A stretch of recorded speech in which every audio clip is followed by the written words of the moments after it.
besar nih, sakti ada ini. Nah, organ jantan atau nama latinnya apa? Ada yang tahu? Genitalia maskulina. Genitalia masculina. Kalau yang betina apa?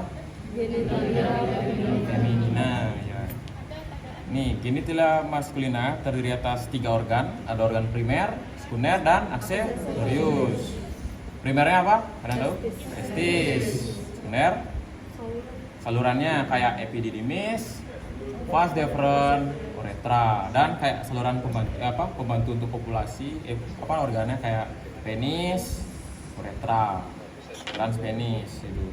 Kalau aksesoriusnya apa? Kelenjar, apa ya? prostat, vesicula seminalis, Hah? Bulbo, uretralis atau koper. Ada kelenjar prostat, kelenjar vesicula seminalis, dan kelenjar koper atau bulbo uretralis.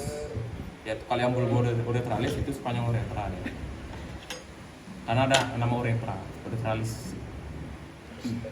Lanjut dah dari bagian ini dulu, primer. Testis.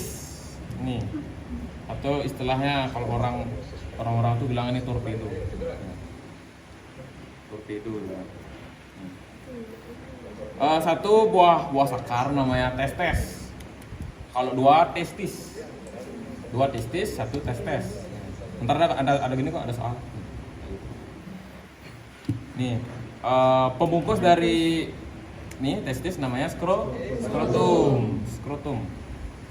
Skrotum itu yang bagian kulitnya kayak kulit yang isi kayak berbagai macam folikel gitu, folikel rambut gitu. Skrotumnya. Nanti penggantung skrotum namanya di sini namanya mesorchium. Nanti ketika dibuka mesorchium terdapatlah bagiannya kayak bagian funiculus dan nanti ada bagian ligamentumnya. Kalau yang funiculus itu namanya funiculus spermaticus. Kalau yang ligamentum testis atau ligamentum sperma gitu boleh. Ini ada bagian sini juga, ada bagian dalam sini. Di sini ini nih. Ini funikulusnya. Nah, di bagian funiculus ini ada kayak berbagai macam arterinya juga. Di sini ada arteri. Kayak gini namanya arteri vena dan ini namanya arteri ad vena spermatica. Tinggal tambahin interna karena berada di dalam. Arteri ad vena spermatica interna. Lanjut dah. Cari yang sekalian. Yuk lanjut. Jadi di testis itu ada 3 lapisan, 3 tunika. Di sini. 1, 2, dan yang terakhir 3. Yang kayak tipis ini. Ini ada dia. Bagian terdalam. Bagian terluar namanya tunika dartos. Yang kedua ada tunika vaginalis. Dan yang terakhir tunika albuginea, yaitu yang menempel dengan yang kuning ini ketika dibuka. Nih, ketika dibelah testis tersebut di 2. Yang kuning-kuning ini namanya tubuli seminiferi. Kalau satu tubuli namanya tubulus seminiferus. Kalau banyak tubuli seminiferi. Nanti secara gambarannya kayak misalkan di PPT, kalau di umumnya itu kayak gini dia bentuknya. Melingkar dia. Dari sel sperma itu akan keluar gini dia dari testis ke atas dulu ke bagian epinya, epididymis. Epi itu artinya naik kayak di atasnya gitu, ke atas baru turun dia ke bagian ini kauda namanya, baru nanti ke bagian vas deferens dia kalau naik sampai ada ampula, baru ada uretra dan keluar gitu. Ini dia muter. Nah lanjut tadi namanya tubuli seminiferi. Nanti di tubulin lah terjadi menghasilkan tempat penghasilnya sel sperma itu zoa.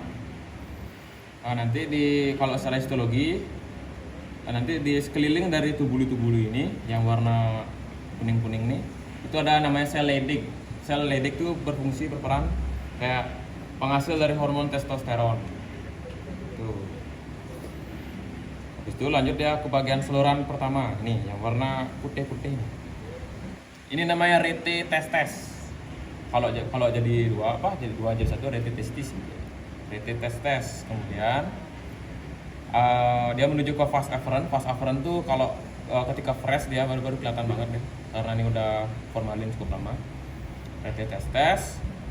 Vas afferent tuh bagian sini, baru nanti di bagian atas yang ini kayak nonyol-nonyol nih. Ini namanya bagian dari epididymis. Nih, epididymis bagian kaputnya. Nih, ini deh. 1, 2, 3. Kaput atau kepalanya. Ini bagian korpus badan dan kauda bagian belakang. Kaput epididymis, korpus epididymis, dan kauda epididymis. 1, 2, 3.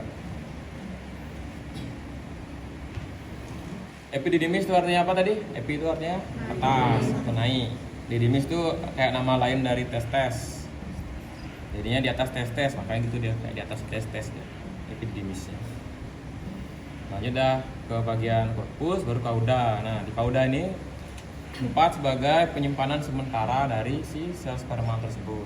Sel sperma yang sudah matang dan siap untuk dikeluarkan. Baru lanjut dia ke bagian vas deferens ini. Ini vas deferens, muter dia ke atas dia. Nih. Vas deferens.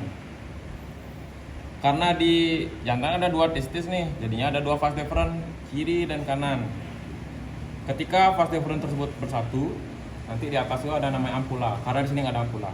Ampula sama vas coronaria itu udah terpotong. Jadi pakai bayangan aja. Jadi satu namanya ampula ductus deferentis. Artinya itu pertemuan antara 2 vas deferens. Ampula itu artinya pertemuan. Kalau di betina kan ada ampula juga. Oviduct itu tempat pertemuan juga, fertilisasi. Kalau di sini pertemuan antara 2 vas deferens. Ampula ductus deferentis. Nah, karena saluran dari organ jantan dan betina itu berbeda. Kalau jantan itu kan jadi satu dia uretra antara repro dan urinnya.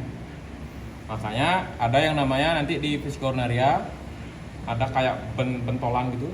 Mana dia? Ini kan VU nih, VU. Nanti di dalamnya itu tersebut, ini kan beda nih betina sama jantan itu beda ya. Nanti di bagian sini itu ada kayak bentolan. Itu berfungsi sebagai penutup dari vas coronaria.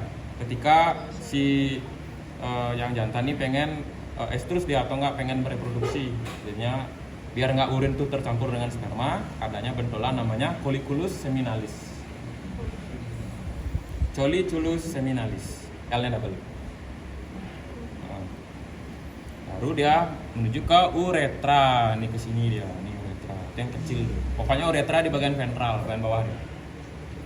Ventral ini dorsal, ini ventral. Ini ventral, ini dorsal balik. Nih ventral atau uretra, nih uretra. Uretra tuh berada di sepanjang ini lah, corpus cavernosum nama ini, penis ini, os penis atau namanya itu corpus cavernosum. Nih yang untuk S nih. Penis itu terbagi atas 3, ada yang namanya crus penis, corpus cavernosum, dan glans penis. Crus itu artinya pangkal, kayak tempat menempelnya ini karena udah kepotong. Dia itu bakal nempel di os ischium. Kan ischium? Di kokse. Nih, crus penis pangkalnya, atau bisa bilang juga radix penis gitu. Itu sama aja artinya, pangkal. Jadi nanti di bagian sini nanti ada bagian badan lagi yang melingkari si uretra. Itu namanya korpus juga. Kalau yang luar kan korpus cavernosum, kalau yang di dalam sini namanya korpus spongiosum. Spongiosum namanya. Baru lanjut ke dia ke bagian nih kayak S, huruf S yang kayak flex nih, kayak melipat nih. Namanya flexus sigmoideus atau flexura sigmoidea, boleh. Baru lanjut ke bagian kepala nih, gland penis namanya. Nih. Glans penis. Glans penis mempunyai sarungnya atau kayak pembungkusnya. Ini yang kami lipat-lipat nih. Ini namanya preputium. Ini glans penisnya udah kelihatan, udah kebuka. Karena udah ditarik lah. Ini dia. Glans penis full. Nah, preputium itu punya 2 bagian, ada orifisium dan fornix.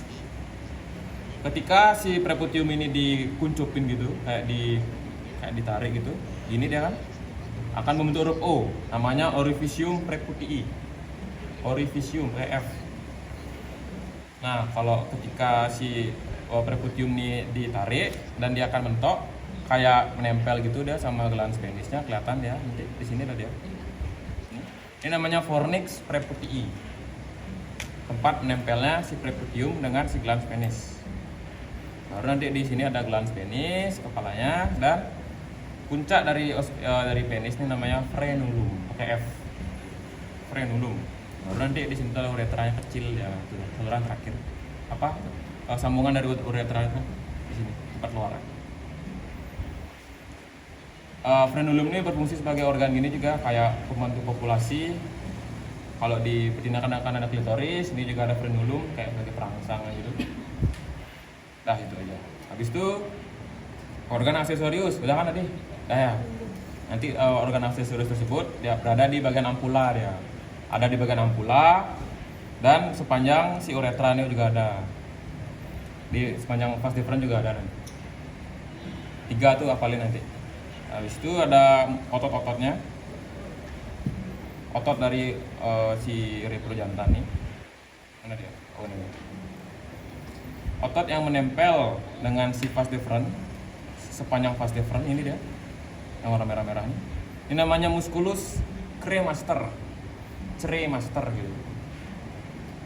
Baru nanti muskulus yang kayak berfungsi sebagai misalkan si penis ini lagi berkontraksi atau istilahnya itu ereksi, ini penarik gitu. Ini muskulusnya, namanya muskulus retraktor penis, kayak penarik penis itu, retraktor penis. Nih. Dah gitu aja untuk organ